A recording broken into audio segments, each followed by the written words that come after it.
रानी जो समझ रही थी कि फ़िज़ा ज़ारून के साथ गई है ये बहाना करके कि वो यूनिवर्सिटी जा रही है, लेकिन जब उसे मालूम होता है कि फ़िज़ा ज़ारून के साथ नहीं है, तो वो पूरी तरह से गुस्से में आ जाती है और दूसरी तरफ वो परेशान भी हो जाती है कि फ़िज़ा आखिरकार कहाँ चली गई। ड्रामे के नेक्स्ट एपिसोड में आप लोग देखेंगे कि रानी गुस्से में जब ज़ारून को कॉल करती है और कहती है कि मुझे साफ साफ बताओ तुम और फ़िज़ा इस वक्त कहाँ पर हो। ज़ारून जब इस बात को सुनने के बाद रानी को कहता है कि तुम आखिरकार ये क्या बात कर रही हो, फ़िज़ा मेरे साथ नहीं है, मैं तो ऑफिस में हूँ। इस बात को सुनने के बाद रानी बेइंतहा गुस्से में आ जाती है जब कहती है ज़ारून को कि अगर तुम ऑफिस में हो तो फ़िज़ा किसके साथ गई है, कहाँ गई है। ज़ारून समझ नहीं पाता, कहता है रानी से कि तुम आखिरकार क्या कहना चाह रही हो। इस बात पर जब रानी ज़ारून को बताती है कि फ़िज़ा मुझे यूनिवर्सिटी का कह कर गई थी और अब तक घर नहीं आई, तो मैं एक काम करो, ऐसा करो मेरे घर आओ, मैं तुम्हें सब कुछ बताती हूँ।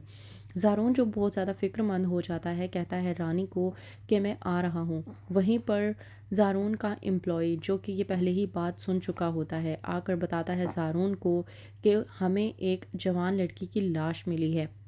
ज़ारून जब ये बात सुनता है तो उसके पैरों तले से ज़मीन निकल जाती है और दिल में सोचता है कि कहीं ये फ़िज़ा तो नहीं। वहीं पर दूसरी तरफ साकिब को जब मालूम होता है कि उसकी बहन अब तक घर वापस नहीं लौटी तो वो गुस्सा होने के बजाय पूरी तरह से परेशान हो जाता है और रोने लगता है। कहता है कि मैं समझ नहीं पा रहा कि मैं फ़िज़ा को आखिरकार कहाँ से ढूंढ कर लेकर आऊँ। रानी जी से लग रहा था कि वो साकिब से कहेगी कि फ़िज़ा खुद अपनी मर्ज़ी से गायब हुई है, लेकिन साकिब इस बात को लेकर परेशान है कि अगर उसकी बहन फ़िज़ा घर वापस ना आई तो क्या होगा।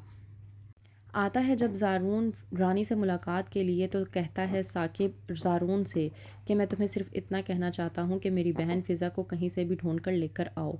मैं बहुत ज़्यादा परेशान हूँ, पता नहीं वो किस हाल में होगी, उसने कुछ खाया भी होगा या नहीं। वहीं पर दूसरी तरफ रिदा जो कि फ़िज़ा के लिए बहुत ज़्यादा परेशान होती है, लेकिन रानी आती है और आकर कहती है रिदा से कि तुम्हें अगर कुछ मालूम है तो मुझे साफ साफ बता दो।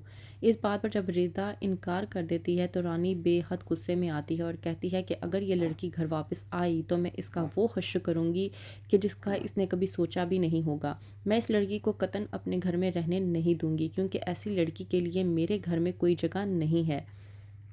वहीं पर दूसरी तरफ फ़िज़ा जो कि किडनैप हो चुकी है उसके मन में तरह तरह के सवालात आ रहे हैं। एक तरफ वो ये सोच रही है कि कहीं उसकी भाभी की ये काम तो नहीं कि जिसकी वजह से वो उसे अपने भाई ज़ारून की ज़िंदगी से बाहर निकाल करें, लेकिन दूसरे ही पल वो कुछ और सोचने लगती है और परेशान है कि वो आखिरकार इस मुसीबत से कैसे बाहर निकल पाए। फ़िज़ा चूँकि समझ नहीं पा रही कि उसके साथ आखिरकार ये कौन और क्यों कर रहा है। वहीं पर राशिद जो कि अपनी जान छुड़वाने की खातिर फ़िज़ा को अपने उस्ताद के सपुर्द कर रहा है ताकि उसके सर से तमाम तर कर्ज़ा उतर सके और वो अपनी ज़िंदगी को अच्छी और पुरसुकून तरीके से गुजार सके। ज़ारून जो कि इंफॉर्मेशन के मुताबिक जाता है हॉस्पिटल में ताकि जाके पता कर सके कि जिस लड़की की लाश है वो आखिरकार कौन है। जब जाता है ज़ारून तो पूरी तरह से परेशान होता है और समझ नहीं पाता कि वो आखिरकार डेड बॉडी को किस तरह से देखेगा और दिल ही दिल में दुआ कर रहा होता है कि वो फ़िज़ा ना हो तो ही बेहतर होगा। कहता है ज़ारून कि अगर वो फ़िज़ा ना हुई तो फ़िज़ा आखिरकार कहाँ जा सकती है, वो भी किसी को बिना बताए। ना उसका फ़ोन लग रहा है और ना ही कुछ और। क्या उसके साथ कोई हादसा पेश आ गया है या फिर वो अपनी मर्ज़ी से वहाँ से चली गई है। तो क्या होगा जब जाएगा ज़ारून हॉस्पिटल में, जाके जब देखेगा उस लड़की की लाश, तो क्या ज़ारून को यकीन हो जाएगा कि फ़िज़ा अब इस दुनिया में नहीं रही। क्या होगा आगे, मज़ीद जानने के लिए देखते रहिए ड्रामा सीरियल शिकंजा।